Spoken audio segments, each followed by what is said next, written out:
كم يمسيكم خبركم تقاتلتين لومي ربع تشعة ميازياز تدالو زينا وشتن وطان حيزالكم قريبا زلغو بيترس منقص هارست زينا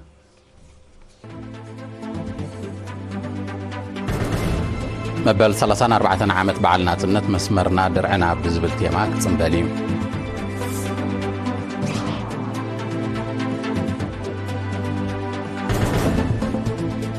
أبنو الزوبا عد غيح بتراكترات زكاية زلو محرس ندك أنستيون أرقاويانن زيادة أحق زمقانو تقريتون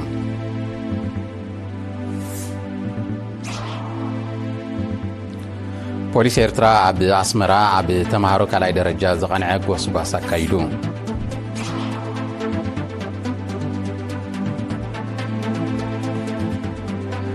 روسيان أمريكان توساق الزرب كايدا مخانن منستري قدات وطاي روسيا حبيرون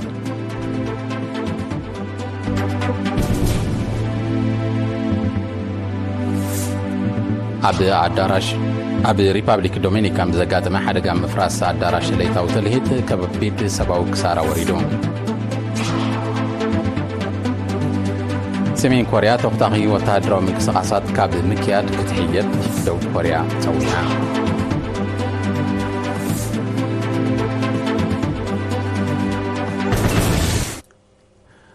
إسران 4 جنبوت مبل 34 عامت بعلنا تنت إرترا مسمرنا درعنا بزبل تيما كم زبعل كوميشنر بهالن سبورتن أمباسادر زمدة تخلى قليتون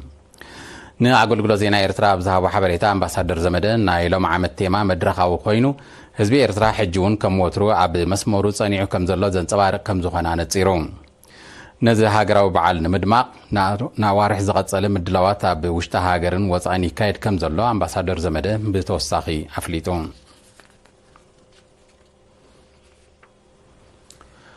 عب نوزو بعد غيح بكوربوريشن تريتن زراتن برتعواقا زوهاب زلو أقول قلوت محرس ندكانسيون بدكانسيز الليا سدرابيتاتن كومون نارقاويان أزي حقاز مخانو تقليتون حرستوت دكانسي أبزهابو ريتو قد محجي أبقوان محرس زقات من تساقمات نمكلال قراوتن نفرقي كهباي قدادا منبارن بمحبار تراكترات كاب زمدبات حيزوغن تساقمن فتاحكم زراق ببريهن زي حالف عامت بتراكترات كاب زتحارس مريتن تبقوتوت كم زحافساز تقاساتن حرستوت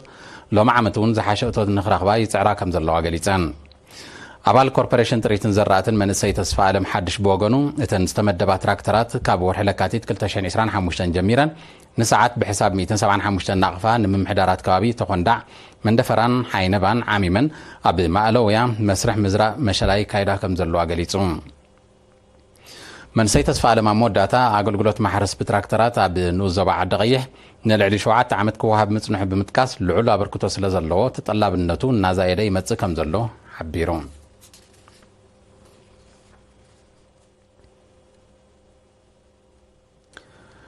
بوليس إرترا نخلط غنز غطلة أب تمهارو زقنع غوسغاس أب اسمرا كايدو بزعبا زين لعلي إسرا شح تمهارو تساتفو أستمرو وكيل إيرينا يوناتان عبيو زدالو صبصابالو للتهاب تماريام كتقرويا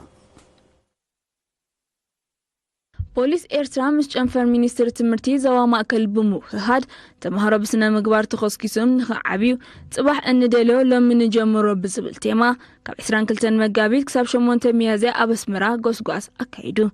عبتكاب 10 سلسلة نايكال أدرجة أبعت التمرتي زتواصلوا لعلي عسران كلتن شحت مهارون حدا 104 ممهران تساتفوا غوسغاس تنقطاتن صعبيناتن قنايات والفتات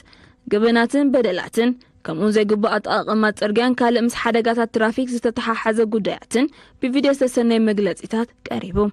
بتمزازة مسنا سرعات أبال هزوا وركبات بوليس إيرترا ميجرنر آيو تخلى كان دعلاما نايت المدب تمهارو كاب قباناتن بدلاتن نات أكوينم ترحلهم نزولو عدلات تمرتين نابربحهم كوعلو نمزغخار كم زخونة حبينو حلافيج أنفر تمرتي زوا ماكل ممهر بلاي هبتقابر بيجيديو بوليس بزكايرو قطعلا أستمهراو قسقواسات تريو بدلاتن قباناتن إنان قلقل ممتو تقيسو ولدن زي أبدو قمزو تكورا قسقواسات أمن بريم بنقحات كزتيلو أزخاخيرو عزاز بوليس إيرترا كورانيل محارت أقايب بيجيديو ناقداسنتن اواناونتن نايتا أستمهرو بمتكاس تمهارو الرما زيقاتات نخوخونو كختلوا زلوهم تناي تقبارات بزرزر قليتو اتمدب أمن أزواتات بريخ قالا نفحن سراجق عنك كايد مدب تتحيزو كمزلو كابج أنفر تمرتي زواما أكسترخ بحابريتا أفليتو ኣገባባት ምትሕልላፍ ሕማማት ወይቦ ቢንሲን ምስ ናይ HIV AIDS ተመሳሳሊ ስለ ዝኾነ ንምክልኻሉ ሕብረተሰብ ልዑል ጥንቃቐ ክገብር ኣብ ሃገራዊ መወከሲ ሆስፒታል ሓሊበት ሓላፊ ክፍሊ ውሽጣዊ ሕማማት ዶክተር ሰሎሞን ሰረቐ ተላብዩ ሕማማት ወይቦ ቢንሲን ብደንብ ዝተበከለ በላሕቲ ነገራት ብግቡእ ብዘይመኸነ መሳርሒታት ሕክምና ካብ ኣደ ናብ ዕሸል ከምኡውን ብፍኑው ፆታዊ ርክብ ዝመሓላለፍ ሕዱር ሕማም ነድሪ ጸላም ከብዲ ምዃኑ ብምጥቃስ ዜጋታት ነዚ ብግቡእ ምስ ዝግንዘቡ ኣብ ምክልኻሉ ዓብዪ ኣስተዋፅኦ ከም ዘለዎ ገሊጹ ኣብ 2022 ብደረጃ ዓለም 2.2 ሚልዮን ሓድሽ መልከፍቲ ነድሪ ጸላም ከብዲ ከም ተመዝገበ መጠን ሞት ድማ 1.3 ሚልዮን ከም ዝነበረ ጸብጻብ ውድብ ጥዕና ዓለም ይነጽር 4 ደቂ ኣንስትዮ ዝርከቦም 17 ዶክተራት ኣብ ዘለውዎ ክፍሊ ውሽጣዊ ሕማማት ሃገራዊ መወከሲ ሆስፒታል ሓሊበት ኣብ 2024 ጠቕላላ ቁፅሪ ደቂሶምን ተመላሊሶምን ዝተሓከሙ 99216 ምንባሩ ሰነዳት ሆስፒታል ይነጽር ኣብቲ ዓመት ገኒኖም ዝተረኣዩ ሕማማት ድማ ረኽሲ ከስዕን ቀጢን መዓንጣን ስርዓት ሽንቲ ኒሞንያ ታሕተዋይ ስርዓተ ምስትንፋስን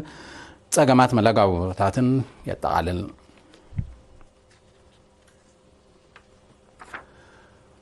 ሃገራዊ ኣገልግሎት ባንክ ደም ኤርትራ ምስ ሃገራዊ ቁፅፅር መድሃኒትን ምግብን ሚኒስትሪ ጥዕና ብምትሕብባር ኣብ ምርጋጽ ብቕዓትን ውሕስነትን ዝልገስ ደም ዘተኮረ ዓውደ ዘተ ብ9 ሚያዝያ ወዲቡ ኣብቲ ላዕለዎት ሓለፍቲ ሚኒስትሪ ጥዕናን ወከልቲ ሰብ ሞያ ጥዕና ዞባታትን ዝተሳተፈው ዓውደ ዘተ ሜዲካል ዳይሬክተር ሃገራዊ ኣገልግሎት ባንክ ደም ዶክተር ዮሃንስ ተኸስተ ኣብ ዘስምዖ ቃል ማዕረማዕረቲ ውሕስ ቀረብ ደም ክህሉ ዝካየድ ጻዕሪ ብቕዓትን ውሕስነትን ንምርጋጽ ዝዓለመ ስርዓት ማዕቢሉ ከም ዘሎ ሓቢሩ ኣብቲ ኣጋጣሚ ኣብ ስነ ፍልጠታዊ ኣምር ምርጋጽ ውሕስነት ደም ምስ ደም ተኣሳሲሮም ዝመፁ ሳዕቤናትን ኣገባብ ምሕደራኦምን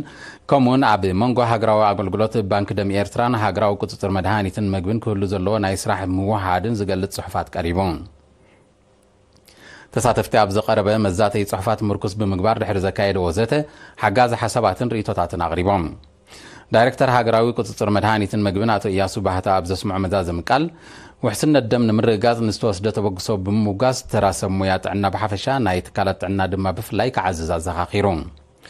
ኣብ 1999 ዝተመስረተ ሃገራዊ ባንክ ደም ኤርትራ ትሕዝቶ ደም ብዓይነትን መጠንን ንምስሳን ዘካይዶ ዘሎ ጻዕሪ ወታዊ ገስጋስ እናመዝገበ ብምምጽኡ ካብ 2020 ክሳብ 2024 ብ48.5 ሚታዊ ትዕብየት ከም ዘመዝገበ ሰነዳት የነጽሩ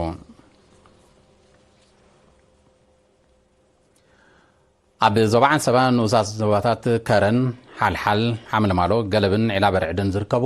118 ጽጉማት ወገናት ብዋጋ 1 ሚልዮንን 180,000 ናቕፋ ብጥሪት ተጣይሶም እቶም ነፍሲ ወከፎም ብዋጋ 10,000 ብዝመረፅዎ ዓይነት ጥሪት ተጣይሱ ዜጋታት ብምምሕዳራት ዝተለለዩ ኮይኖም ሩይ ጥዕናውን ማሕበራውን ጸገማት ዘለዎም ከምኡውን ኣሊት ስንኩላን ይርከብዎም ኣብ ጨንፈር ሚኒስትሪ ዕዮን ማሕበራዊ ድሕነትን ዞባዓን ሰባ ሓላፊት ማሕበራዊ ድሕነት ወይዘሮ ገነት ሃብተ ቀንዲ ዕላማ ናይቲ ደገፍ መነባብሮ ናይቶም ወገናት ዝመሓየሸሉ ባይታ ንምፍጣር ከም ዝኾነ ሓቢራ ኣቐዲሙ እውን ኣብ ንዞባታት ኣስማጥ ሃበሮ ሓጋዝን ዓተከሌዛንን ተመሳሳሊ ደገፍ ተገይሩ ምንባሩ ዝዝከር እዩ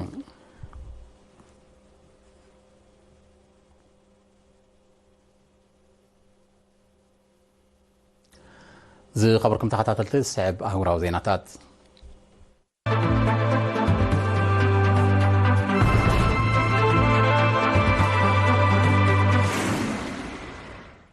ሩስያን ኣሜሪካን ጽባሕ 10 ሚያዝያ ተወሳኺ ክልታዊ ዝርብ ከካይዳ ምዃነን ሚኒስትሪ ጉዳያት ወጻኢ ሩስያ ሓቢሩ እዚ ኣብ ቱርኪ ዝካየድ ናይ ላዕለዎት ሰመዝ ዝርብ መቐጸልታ ናይቲ ተጀሚሩ ዝጸንሐ ዘተ ኮይኑ ኣብ ምጽባብ ፍልልያትን ዝዓለመ ምዃኑ እቲ ሚኒስትሪ ፍሊጡ ክልቴና ሃገራት ኣቐዲመን ኣብ ቱርኪ ስዑድ ዓረብን ኣሜሪካን ዝርብ ኣብ ዝተፈላለየ ጽፍሒ ናይ ዝርከቡ ሰመዚ ከም ዘካየዳን ወታ ውጽኢት ከም ዝነበሮን ዝግለጽ ሩስያን ኣሜሪካን ዝምድነን ንምምሕያሽን ኩናት ዩክሬን ብዘተ ንምዕራፍን ክሰርሓ ኣብቲ ኣቐዲመን ዘካየደኦ ርክባት ከም ተረዳድኣ ዝዝከር እዩ ዲፕሎማስያዊ ዝምድና ኣሜሪካን ሩስያን ብፍላይ ድሕሪ ምውላዕ ኩናት ዩክሬን ናብ ዝተሓተ ደረጅኡ ከም ዝወረደ ጸብጻባት የረዱ ብ8 ሚያዝያ ኣብ ሪፐብሊክ ዶሚኒካን ብዘጋጠመ ሓደጋ ምፍራስ ኣዳራሽ ድሌታዊ ትልሂት ከቢድ ሰብኣዊ ክሳራ ወሪዱ ዛጊት ኣስታት 110 ሰባት ከም ዝሞቱ ዝሓበሩ ሰመዝቲ ሃገር ዝተደብዩ ግዳያት ብምህላዎም እቲ ቁፅሪ ክውስኽ ከም ዝኽእል ኣሚቶም በቲ ሓደጋ ልዕሊ 150 ከም ዝቆሰሉ ብምሕባር ጠንቂ ምፍራስቲ ህንፃ ንምፍላጥ መርመራ ይካየድ ከም ዘሎ ኣረድዮም እቲ ሓደጋ ኣብ ዘጋጠመሉ እዋን ኣብቲ መዘናግዒ ክሳብ 10,000 يغريتا كساب 1,000 سبات كم زنبورو እዩ ዝግለጽ ዘሎ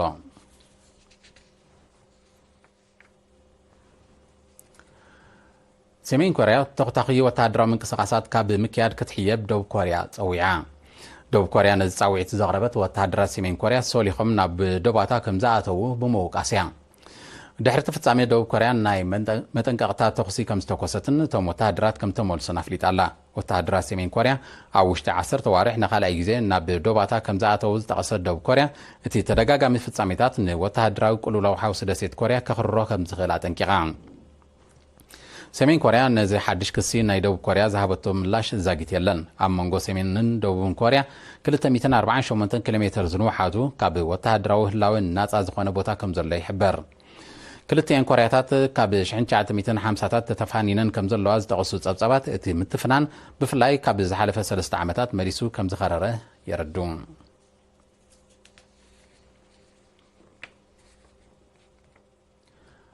ኣብ 2024 ብደረጃ ዓለም 40 ሚእታዊት ተጠቃምነት ኤሌክትሪሲቲ ምንጩ ተሓዳሲ ፀዓት ከም ዝነበረ ጸብጻባት ኣህጉራዊ ወኪል ፀዓት ሓቢሮም ፀሓያዊ ፀዓት ዝዓበየ ክፋል ናይቲ ሃልኪ ከም ዝሸፈነ ክግለጽ እንከሎ ህዝባዊት ሪፓብሊክ ቻይና ብተጠቃምነት ናይ ንጹህ ፀዓት ኣብ ቅድሚት ከም ተሰርዐት እቶም ጸብጻባት ኣረዲዮም ይኹን እምበር መጠን ትፋእ በከልቲ ጋዛት ብቐንዱ ኸኣ ናይ ካርቦን ዳይኦክሳይድ ክንኪ ከም ዘይተረኣየ ይሕበር ብቁጠባ ዝበልጸጋ ሃገራት ተጠቃምነት ተሓዳሲ ፀዓት ክብ የብላ እኳ እንተለዋ ተጠቃምነት ከሰል ንምጉዳል ግና ዕቱብ ስጉምቲ ወስዳ ከም ዘየለዋ ክኢላታት ይጠቕሱ ኣብ 2024 መጠን ትፋእ በከልቲ ጋዛት ብኣስታት 1.5 ሚእታዊት ከም ዝወሰኸዮም ጸብጻባት ኣከባቢ ዝሕብሩ በከልቲ ጋዛት ቀንዲ ጠንቂ ዓለማዊ ዋዕን ሳዕቤናቱን ኮይኖም ከም ዘለዉ ይግለጽ ንግዳዊ ምትፍናን ቻይናን ኣሜሪካን ዓረገ ኣብ ዝመጻሉ ዘሎ እዋን ፕሬዚደንት ዶናልድ ትራምፕ ኣብ ልዕሊ እታዊ ፍርያት ቻይና ዝወሰኖ ወሰኽ ቀረጽ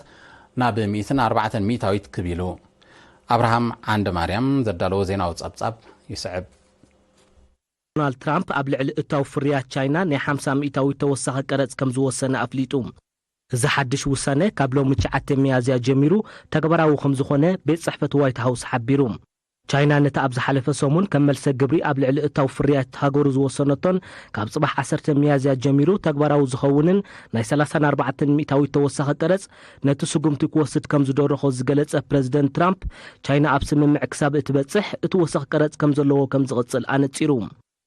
በዚ ድማ ኣሜሪካ ኣብ ልዕሊ እታዊ ፍርያት ቻይና ዝወሰነቶ ወሰኽ ቀረጽ ብድምር 140 ሚእታዊት በጺሕሎም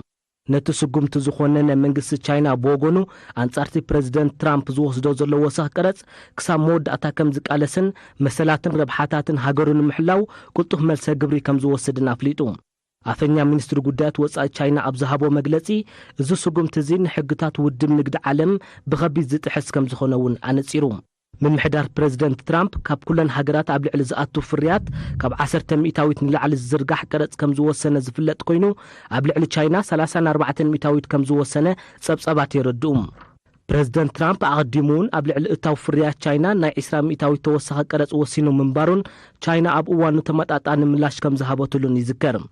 ሓያሎ ክኢላታት ቁጠባ እቲ ብኣሜሪካን ቻይናን ዝተወስደ ናይ ግብርን መልሰ ግብርን ስጉምትታት ኣብ ልዕሊ ዓለማዊ ቁጠባን ንግዳዊ ምንቅስቓስን ከቢድ ኣሉታዊ ጽልዋ ከም ዝህልዎ ብምግላጽ ክልቲአን ሃገራት ዘለዎን ፍልልይ ብልዝብ ክፈትሕኦ ይጽውዑ ኣለዉ ኪዳን ሰሜን ኣትላንቲክ ኔቶ ዝዓበየ ምዃኑ ዝተገልጸ ሓበራዊ ወታደራዊ ልምድ ሓይሊ ኣየር ኣካይዱ ኣብቲ ኣብ ሆላንድ ዝተኻየደ ልምድ ካብ 15 ሃገራት ዝተዋፅአ ልዕሊ 9 ነፈርቲ ኩናት ከም ተሳተፋ ተሓቢሩ ላዕለዎት ኣዘዝቲ ሓይሊ ኣየር ኣብ ዝሃቦ መግለጺ እቲ ኪዳን ሓበራዊ ስርሒት ናይ ምክያድ ሙሉእ ዓቕሚ ከም ዘለዎ ንምጽምብራቕ ዝዓለመ ምዃኑ ፍሊጦም ይኹን እምበር እቲ ልምድ ኣብ መንጎ ሩስያን ኔቶን ተፈጢሩን ዘሎ ወታደራዊ ምትፍናን ከየኽርሮ ተንተንቲ ሁሉ ኩነታት ስጋቶም ይገልጹ ኣለዉ ኔቶ ኣብ ወሰና ስንዶባታ ዝገብሮ ምስፍሕፋሕ ቀንዲ ጠንቂ ምውላዕ ኩናት ዩክሬን ምዃን እያ ሩስያ ብተደጋጋሚ ክትገልጽ ጸኒሓ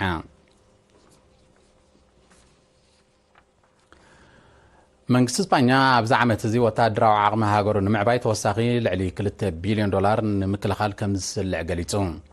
እዚ ዝተገልጸ እታ ሃገር ንምክልኻል እትገብሮ ወጻኢታት ከተዕብዮ ካብ ሓያሎ ኣባል ሃገራት ኪዳን ሰሜን ኣትላንቲክ ኔቶ ልዑል ጸቕጢ ኣብ ዘጋጥማ ዘሎ እዋን እዩ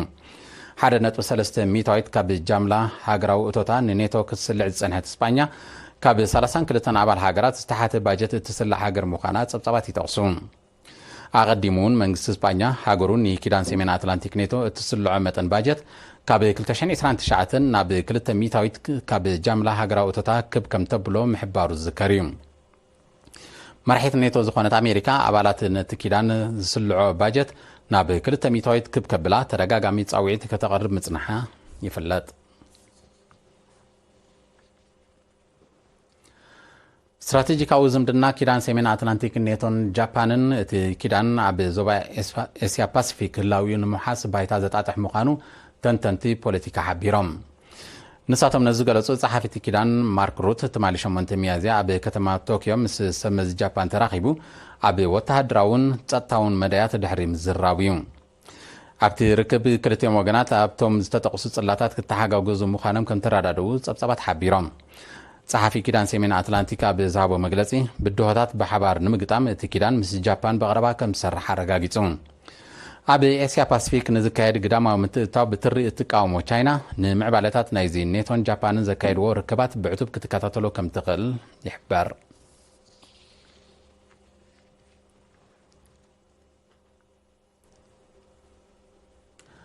أبي معكلاي شنخ فيليبينس زركب نطف ساتو غومراوي امبا كانلون تمالي شمونت ميازيا داغماي كنوتو كم جمره مع كنا زينا قاليهن اتي نوتغي زتفو زمخ اخاوح ايغتا تكن دورنان للي 4000 متر كم زعرغن اب نبرتي ممزبال كم زسعبن تغليصون اتا حدغا بزفترو سقاطا ب4 عدتات نطفتات ابيات تمرتن غزيو كم تقارص سبسلطان منغستي فيليبينس حبيرم نطف استات غمراوي امبا كانلون اب ورحت حساس 2024 نوتيغو منبارو صبصبات يحبرون اب فيليبينس حدغاتات استات غمرا زخصتلهم 24 نطفات كبابيتات كم زلو يغلص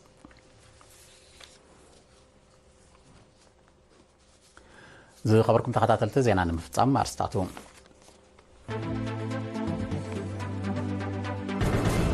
مبل 34 عامت بعنا صنت مسمرنا درعنا بزبل تيما كتصمبليو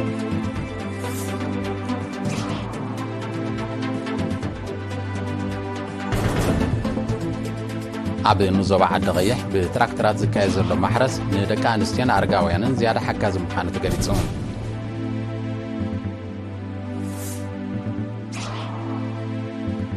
بوليس إرترا اب اسمرا اب تمهارو كلاي درجه زقنع غوسباسا كايدو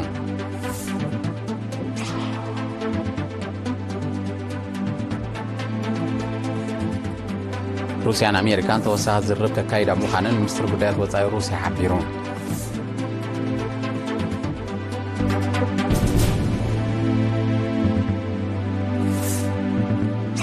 اب ريبابليك دومينيكان بزغاطمه حدغا مفراس اداراش ليتاو تليت كبير سباو كسارا وليدو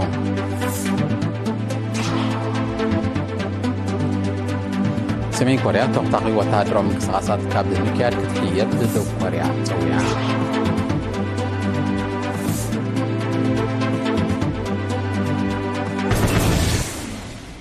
زي خبركم تحتاتلتي زينا تفتصمو نسترف مدباتنا